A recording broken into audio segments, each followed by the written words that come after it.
Hola, yo soy Diego de Mora. Es un gusto para mí compartir esta cápsula informativa que hemos desarrollado en conjunto con la Sociedad Ecuatoriana de Endocrinología, con el objetivo de compartir con médicos de atención primaria algunos tips importantes en el manejo del hipotiroidismo que permitan optimizar el tratamiento, mejorar la toma de decisiones y saber cuándo se debe referir a un paciente al control de especialidad. Listo. Como había dicho, vamos a hablar de hipotiroidismo, puntos de interés en la práctica. Todos sabemos que el hipotiroidismo es una de las alteraciones hormonales más frecuentes, que la prevalencia es mayor en las mujeres y que esta prevalencia aumenta con la edad, y que el hipotiroidismo constituye la incapacidad de la glándula tiroidea de producir la suficiente cantidad de hormonas que garantice el normal funcionamiento del organismo. Quiero aclarar que en este caso vamos a hablar del hipotiroidismo en adultos menores de 65 años. En esta campaña informativa, en otros temas, se va a hablar específicamente del tratamiento en hipotiroidismo en niños y en adultos mayores. En primer lugar, vamos a hablar de cómo diagnosticar hipotiroidismo. En todo paciente con sospecha de hipotiroidismo, debemos solicitar una TSH o tirotrofina y una T4 libre.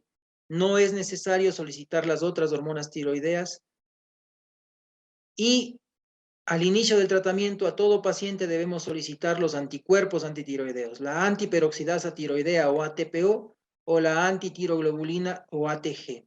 Si deberíamos escoger uno de los dos, es preferible solicitar ATPO.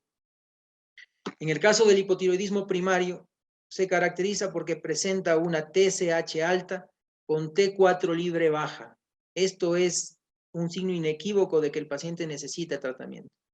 En el caso del hipotiroidismo subclínico, vamos a observar una TSH alta con una T4 libre normal y tenemos que tomar en cuenta una consideración importante. Existen dos grupos de pacientes, uno con TSH menor a 10 y otro con TSH mayor a 10. Los dos grupos tienen un riesgo de progresión de hipotiroidismo manifiesto, el primero de 2 a 4% y el segundo de una progresión del 10%. Pero en los dos grupos se puede observar una normalización del perfil tiroideo sin ningún tratamiento. Por esta razón, nunca se trata el hipotiroidismo subclínico con un solo examen, sino que se realiza una confirmación a las 6 a 8 semanas y si persiste la alteración es ahí cuando debemos empezar el tratamiento. Una entidad menos prevalente es el hipotiroidismo central, pero tenemos que tenerlo presente en nuestro radar cuando hacemos o evaluamos un perfil tiroideo.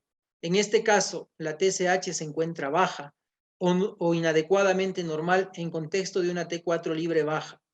En este caso se debe realizar una confirmación 2 a 4 semanas después y aquí sí puede ser de utilidad las otras hormonas periféricas y lo importante es saber que si sospechamos de un hipotiroidismo central, este paciente debe ser referido para el control del especialista. ¿Cómo realizamos el tratamiento del hipotiroidismo?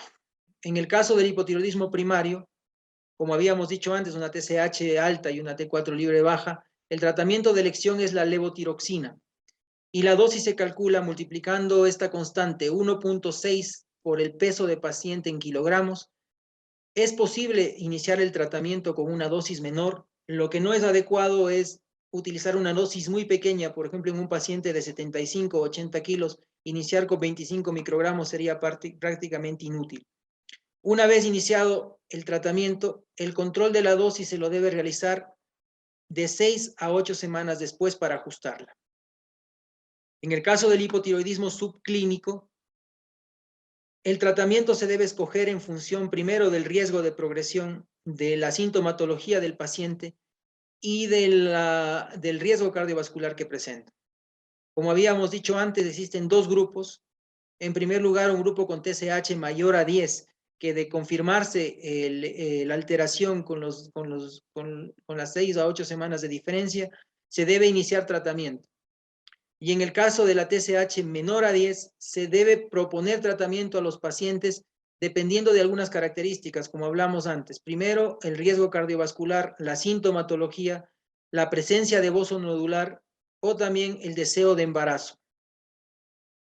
La dosis en el hipotiroidismo subclínico es mucho menor que en el hipotiroidismo primario. Se puede iniciar con dosis de 25 a 75 microgramos dependiendo de cada paciente y el control también hacemos a las 6 a 8 semanas para ajustar la dosis.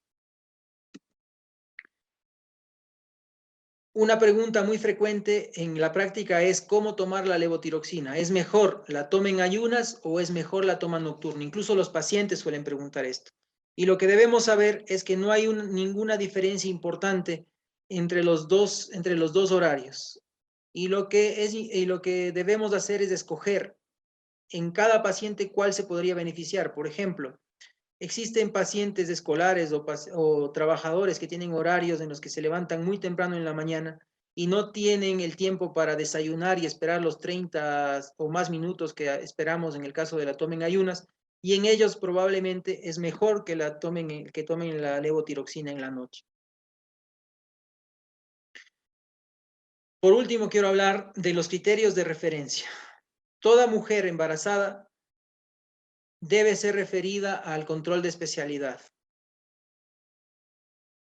Existen algunos pacientes que presentan dificultad para regular la TSH tanto hacia arriba o hacia abajo, aún a pesar de haber confirmado que los pacientes toman adecuadamente la medicación o que hemos realizado los ajustes de la dosis a las 6 a 8 semanas pertinentes, estos pacientes pueden necesitar control de especialidad para la regulación.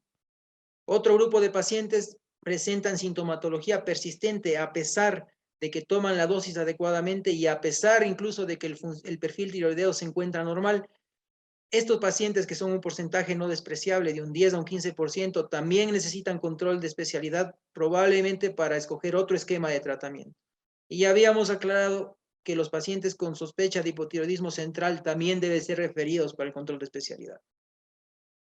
Dos puntos más importantes es que no se debe solicitar ecografía ni ningún otro medio de imagen en los pacientes en los que estamos estudiando hipotiroidismo porque no tiene ningún beneficio ni aporta ninguna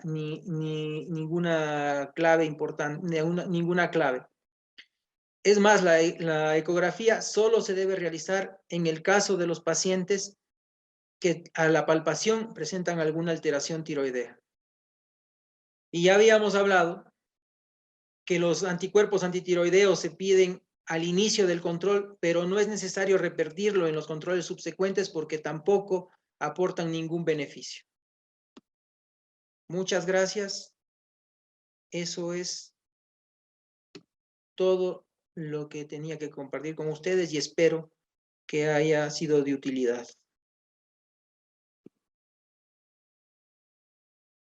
Como van a editar esto, quiero repetir esta parte, por favor. Y además quiero compartir con ustedes dos tópicos importantes. No se debe solicitar ecografía tiroidea ni ninguna otra imagen en el paciente que estamos estudiando hipotiroidismo porque no aporta ninguna clave ni ningún beneficio en el tratamiento.